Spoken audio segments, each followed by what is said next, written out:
Tonight about a deadly encounter last fall between a Fond du Lac Sheriff's deputy, a canine, and a man on Drury Place. That man died. The canine seriously injured. Action 2 News has brought you updates about the recovery of the police dog, Iro. This afternoon, authorities in Fond du Lac providing an update on the incident. Samantha Cavalli joining us with this first alert update. Samantha.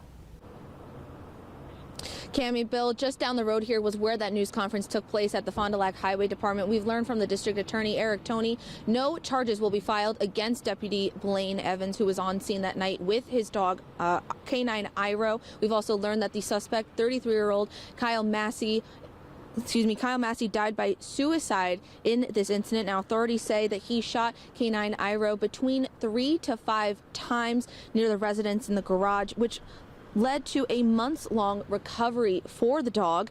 Now here's Iro up and walking earlier today following the news conference. You can see some of the scars from multiple surgeries he's had. He suffered large wounds around his neck region as well as wounds on both legs on his right side. Sheriff Ryan Waldschmidt says he can't thank the community enough for its support during this time for Iro and for the team at Blue Pearl Pet Hospital who helped care for Iro that night in October.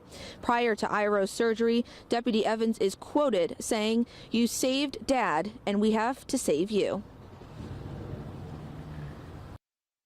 We were told 3 to 5 because some of the rounds may have ricocheted off the concrete, creating some other pathways where they weren't able to determine the exact number of bullet wounds that Iro suffered.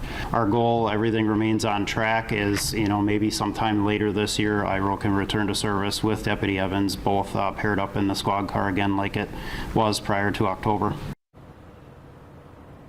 Now, while Deputy Evans is cleared to return to work, he will not be coming back right away as he is still caring for Iro at this time and taking him back and forth a couple times a week down to Madison for Iro's physical therapy. But it's good news to hear that Iro should be back later this year and is expected to make a full recovery. Reporting live in Fond du Lac, Samantha Cavalli, Action 2 News.